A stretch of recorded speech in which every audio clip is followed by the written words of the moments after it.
And showtime. Ladies and gentlemen, welcome to another episode of the ChannelPro 5-Minute Roundup. Look at news, trends, and tips for the SMB channel in 5 minutes or thereabouts. My name is Rich Freeman. I am executive editor of the ChannelPro Network, also a co-host of this program. I am joined this week, as I am every week, by your other co-host, Eric Simpson, a business transformation and improvement advisor to MSPs and other IT providers. Eric, how you doing? Doing great, Rich. It's good to see you again, even though our listeners and viewers may wonder why I'm saying that right now. Yeah, so I mean, the show, the show never rests, folks. That we were there with an episode for you last week, but that was actually pre-recorded 2 weeks ago because I was on vacation last week, soaking up sun as you were enjoying our latest 5-minute roundup, and it was great, Eric. It was really nice to take that break. Well, it's great having you back, Rich. Let's dive into our top story. And this is going to be so. You and I recorded 2 episodes of the 5-minute roundup at the Ingram Micro Cloud Summit 2 weeks ago, and this is going to kind of kick off with something that I wrote at the very, very end of that conference as well. And I know there are going to be some people in the audience who are thinking again with the Ingram Micro Cloud Summit, but I'm just going to use a story I wrote there to set up a conversation that I want to have with you about a bigger issue that I think is on a lot of minds right now. So we were both at the conference. Victor Baez, the Senior Vice President of Cloud Channel Sales, on the opening morning of the conference, got on stage.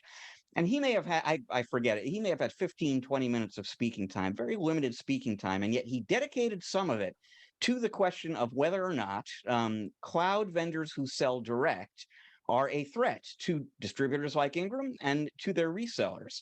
And he said at one point, in quoting, "We're quite comfortable in referring to direct non-channel go-to-market routes as potentially our largest competitor." But he said, and other executives I interviewed at the event basically said, nobody at Ingram is losing a lot of sleep over the prospect that cloud vendors selling direct are going to disintermediate or are going to make Ingram itself less relevant or make Ingram's partners less relevant. Basically, if you look at, I mean, what end users are interested in is, and this is probably true in any market involving software, they're not interested in products, they're interested in solutions. And solutions require multiple products that have to be carefully selected and integrated and customized to the environment in which they're going to be used. That is more complexity than any one vendor can handle. Aside from which, there's typically no one vendor out there that has all the components and end user needs in the first place. Ingram is quite confident that there is going to be a role for companies like Ingram Micro and companies like the ones who partner with Ingram Micro to work with the customer to identify their need, to design a solution, to aggregate and implement the different components that make that solution work. And that's basically my take on this too, Eric. It says something that they dedicated some stage time at the show to this issue. Clearly, there are partners out there who are anxious about the possibility that companies going direct to their customers might impact their top and bottom line. But I really believe too, just as Ingram was saying, that it's all about solutions and not products. I do think that the prospect of customers buying at least some products directly from cloud vendors means that now more than ever, channel pros out there are going to have to be looking to adopt and utilize a sort of trusted advisor, strategic consultant kind of business model with their customers.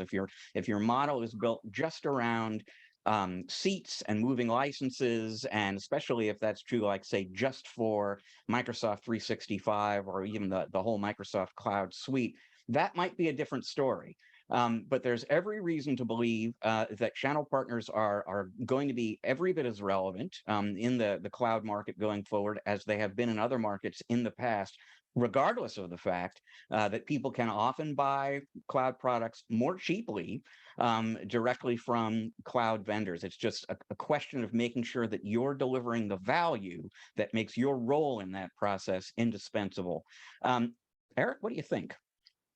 Yeah, I'm going to agree with what you stated, the premise being that end user customers, business owners, they want to purchase solutions, not products, transactional products. Now, like you said, Rich, there are those exceptions which are kind of the easy stuff, right? The M365 license and things like that. And I think it reflects the maturity level of a business owner.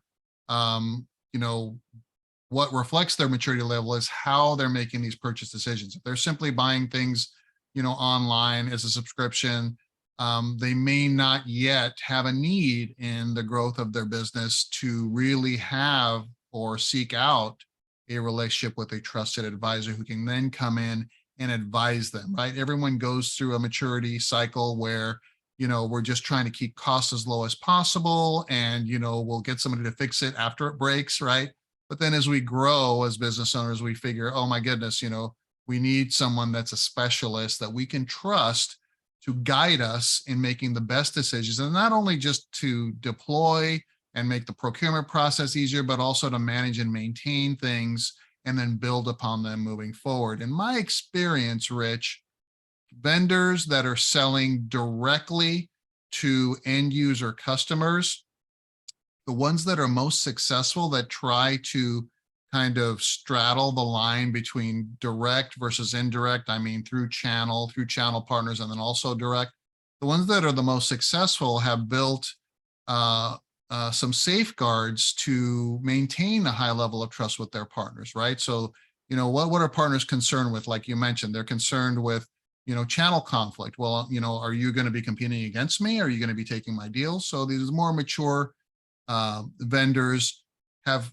safeguards in place to avoid channel conflict, right? So they'll have deal registrations, they'll assign accounts to partners, they'll develop a more collaborative and co-selling relationship with these partners to sell better together, as they understand that while their sales team can go after typically larger accounts and sell at a more mature consultative level than maybe a lot of partners might be able to, they still will try to find a way to associate an account or bring a partner in, and through that process, you know, improve outcomes together. It's almost like a coaching relationship. I had that happen with me and my MSP back in the day when I was, you know, brought in some really big opportunities and I needed the help of a very highly experienced sales team from a vendor perspective. Now, of course,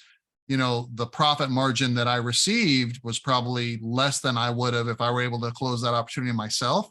But guess what? I never would have been able to do that, right? So I think there's this, you know, fear from some partners who may not have experienced a really good relationship with a vendor who that does both. Look, we'll sell direct, but we'll also sell through channel, right? And understanding that there's a give and take there. The vendor has to compete in order to grow and succeed. And it's very tough for them to find really effective, successful, mature partners that can bring these deals in from start to finish without having them jump in. So I think that the vendors also have, you know, it's a tough decision, right? Do we go completely through channel, which costs us a lot more money initially, but over time can yield the biggest returns and the biggest profits? Because obviously, you know, selling through channel, the appeal is, you know, every MSP, let's say, you know, pick a number, they've all got 100 clients, right? So how much time would it take for an enterprise sales professional selling direct from a vendor to end customers to engage with 100 clients by themselves, right? So there's, you know, there's a little bit of give and get on both sides of the conversation, but I think the most successful relationships are those that allow the vendors to grow and afford budgeting to help deliver and support and enable their channel partners through a really robust channel program. And sometimes that can't wait for channel partners to generate enough revenue to do that. So they've got these high level engagements that they do directly, or there are some other things that, you know, very few partners can compete in, maybe some federal or government opportunities or other things where there just aren't enough partners in order to help them compete at that level. So I think it's a relationship that's built and trust and confidence grows the more that we participate together in those types of engagements. Yeah, and there are basically adjustments that will need to be made if they haven't been made already on both sides of that relationship, and in terms of the business model on both sides of that relationship. So I was talking about the importance to the channel pros of being consultative with their customers. There are definitely similar kinds of business model adjustments that vendors need to make, and we've seen all sorts of different ways that companies do this, have done this, or maybe there's a list of named accounts that they sell direct to, and beyond that, it's through the channel. You mentioned deal registration. You also used the term co-sell, which reminded me of what was kind of a breakthrough moment for Microsoft. This is going back probably 5 years at this point, where they told their sales force that revenue generated by a partner in a deal that we include them in counts against your quota, your sales quota. And now all of a sudden, instead of that partner, in some sense being a competitor to the internal account team at Microsoft, well, now we truly are collaborating towards, mutual goals. So not every kind of vendor is going to handle things that way. There are different ways to handle it. They will have to think a little bit differently about selling through the channel, and when they do and when they don't. And I think, we're talking to an audience of people who sell to and support primarily SMBs. And most, like you were saying, most cloud vendors understand if you want to reach that market effectively, and an in-house sales team is probably not the way to do it. You're going to want to do that with the channel. And so figuring out a way to do that works for everybody, it takes a little thought and careful sort of program design, but it can be done. It has been done, and this can be a mutually beneficial model for everyone involved. Yeah, in fact, you reminded me. I do work with a lot of vendors who their internal sales teams, when they're establishing quota and things like that, have comp plans that require them to realize a certain percentage of total revenue through channel. So they may have a comp plan that says, well, a portion of this can be direct, but we want to make sure that at least this percentage of the revenue that you bring in is done through partners, right? So that again fosters the necessity for them to work with partners and build those really close relationships, because again, the partners are the ones that own the relationships with their end customers, and it makes it much more effective, to develop these co-selling strategies and develop sales plans together for mutual benefit. It's a cliche and a joke, and salespeople in the audience might resent it, but the old line is salespeople are coin operated. You set up the right incentive structure, and they will do what you want them to do. So it's very much a question of designing that incentive structure. Now, we're talking about the sort of cloud-oriented channel pro of the future and being consultative, et cetera. That actually might make a nice bridge to your tip of the week, Eric, which has to do with valuations for MSPs in particular in the channel right now. Yeah, nice segue, Rich. So yeah, I mean, we know that there are certain drivers that can impact the valuation of an IT practice, right? Percentage of recurring revenue, for instance, the ability for the organization to operate without the owner in place, right? So a good leadership team, maybe geographic territory, maybe specialization in specific technologies or services or solutions, think cybersecurity, think cloud, those types of things. But key among these considerations is also profit margin, or EBITDA, right? And the tip of the week here is just the realization that for those of us that have been tracking this M&A phenomenon, this merger and acquisition phenomenon that we've been experiencing for the last several years in our industry, 2021 was an amazing year for not only number of merger and acquisition transactions that occur, but total value of all those valuations. I mean, by multiples of any other previous year. Q4 of 2021 was kind of a watershed moment in terms of M&A for our industry. And, some experts that are tracking this now say that Q1 of 2022 has seen a decline, not only in total number of activities, we've kind of seen this kind of grow quarter over quarter, but also in terms of multiples, in terms of deal valuation. Okay. So now, while I have been involved in about 36 M&A engagements for partners and vendors on both the buy and sell side, I've seen this firsthand and have been as surprised as many of us at this kind of, hockey stick phenomenon that we've been seeing the last, especially in 2021, but certainly years before that. But if we are really now entering into a little bit of a correction, and I would ascribe that to, not because, we've lost interest and things like that, but I think it's a little bit more being impacted by global events, by the economy, by, what's happening here at home and inflation. I think things are starting to impact some of the multiples of valuation that we're seeing. So we're seeing drops in multiples of valuation from an EBITDA perspective. So my guidance here is channel pros, MSPs, everybody that's listening, watching, stay the course. Work on the things that can continue to improve your valuation. When you are ready to make the decision to either exit or to simply protect you in the future in case something occurs in your personal life, in your business life, that compels you to put your organization up for sale, right? So what are those things? Profit margin, GP, definitely, right? Look at your EBITDA. The multiples that you'll gain from EBITDA are probably the first thing that a buyer is looking at. Then they start looking at the checklist of other things. Can the company run without you?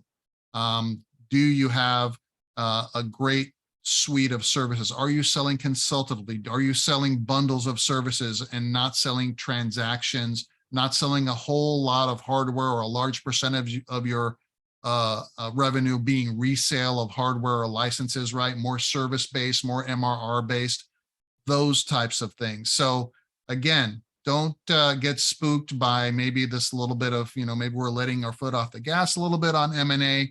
I think it's just a normal correction that had to happen, whether or not, we had global events or inflation or other things happen here. In my opinion, it was probably a little bit unsustainable at some point.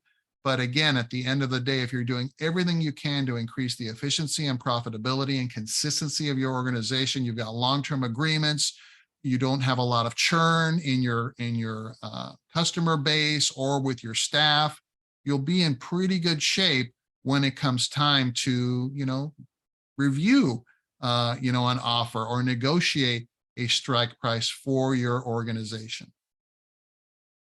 Yeah, it's really interesting, Eric, because listening to you discuss this reminds me of a conversation I had, and this is just 3 months ago, basically, beginning of March, at one of our SMB forum events. I was talking to an M&A advisor. He works both with the acquirers and the acquirees, and private equity firms on one side and MSPs on the other. And I asked him, in that conversation, how long does this last? I mean, this incredible sort of seller's market, essentially right now. And, his answer at the time was, there are private equity firms out there, and not like just one or two. There are private equity funds out there with hundreds of millions of dollars ready to go, looking for companies to buy. And their biggest problem is finding MSPs worth buying that are willing to sell. And he said he didn't see any end in sight. As long as that money is out there and looking for companies to buy, he said this kind of climate is going to continue. But it's amazing how things can change in just a few months. That was right at the beginning of March.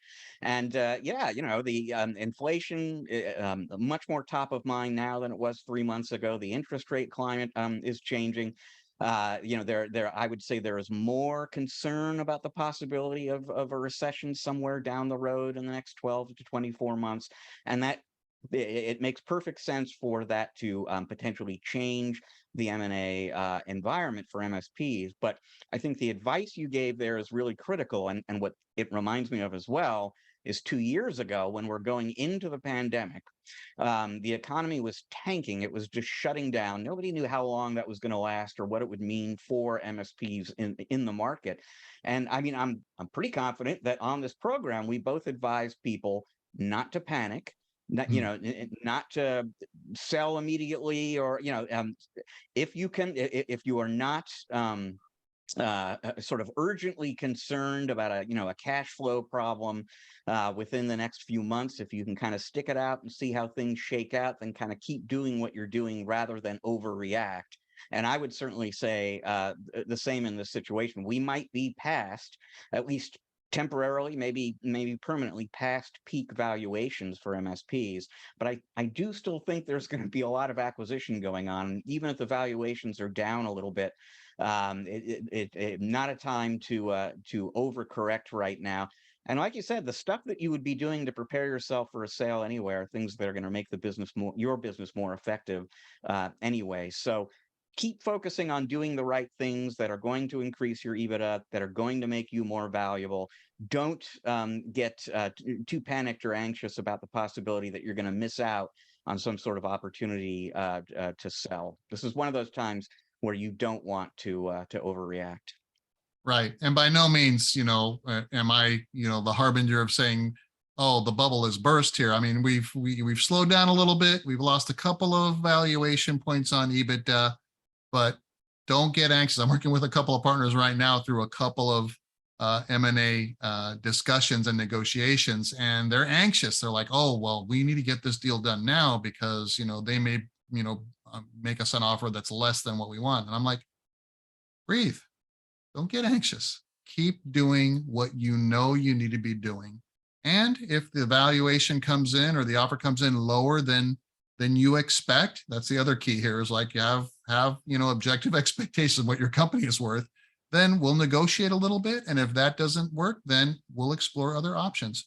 Don't worry about it, right? There are always other buyers behind the one that's currently, looking to make you an offer now.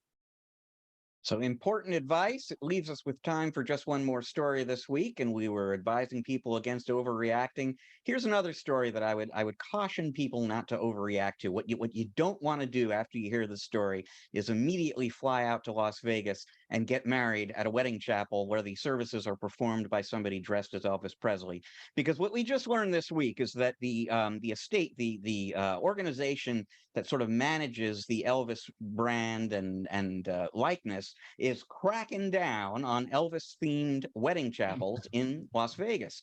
And they sent cease and desist letters out in May. They're telling people now you're going to have to start shutting down. The window could be closing on having Elvis perform your nuptials in Las Vegas, Eric. Now, I will say, before people panic and overreact here, officially, strictly speaking, what this organization is saying to the wedding chapels isn't you can never again have Elvis performing weddings in your chapel. What they're saying actually is, if you're going to do that, you got to talk to us. You got to be licensed. You got to be authorized. We own this estate, and we're going to be a little bit more strict now in terms of enforcing our rights, the king's rights, the rights of his heirs to profit from his likeness. But boy, I mean, isn't Elvis-themed everything one of the first things you associate Las Vegas with? It's hard to imagine that contracting at all. It may be the end of an era, Rich. I don't know, but it certainly does sound like somebody woke up and said, holy cow, look at all the money we've left on the table all these years in missed licensing fees. Holy cow. Well, while you folks are trying to digest the implications of that important change, we will thank you very much for joining us on the 5-Minute Roundup this week. That is all the time we've got. We're going to be back again next week with another episode. You know what? If you are watching the show on video, but you're also into podcasts, hey, guess what? We're a podcast too. And wherever you get your podcast, you will find us, whether that is Apple or Google or Stitcher or Spotify. Look us up. Please subscribe, rate, review. That will help make the program more visible and help other people like you find it and enjoy it as well. If you are listening to the podcast, but you want to check us out on video, best thing to do is go to YouTube, specifically look for the ChannelPro channel on YouTube. You'll find the show there. You can subscribe to. If you click the little bell icon, you'll also get notifications when the new episodes go live. You can find the article that set off our conversation about cloud vendors going direct and all sorts of other information about breaking news in the channel, strategies for growing your business at channelpronetwork.com. Please visit every day. We have got awesome new content for you going up there every day. If you want to learn more about Eric and the work he does with his clients, the place to go is ericksimpson.com. That is ERICK Simpson.com. Once again, we thank you very much for joining us. We will be back next week. Until then, please, ladies and gentlemen, enjoy the rest of your week. Eric and I are enjoying the rest of your week already. Ready.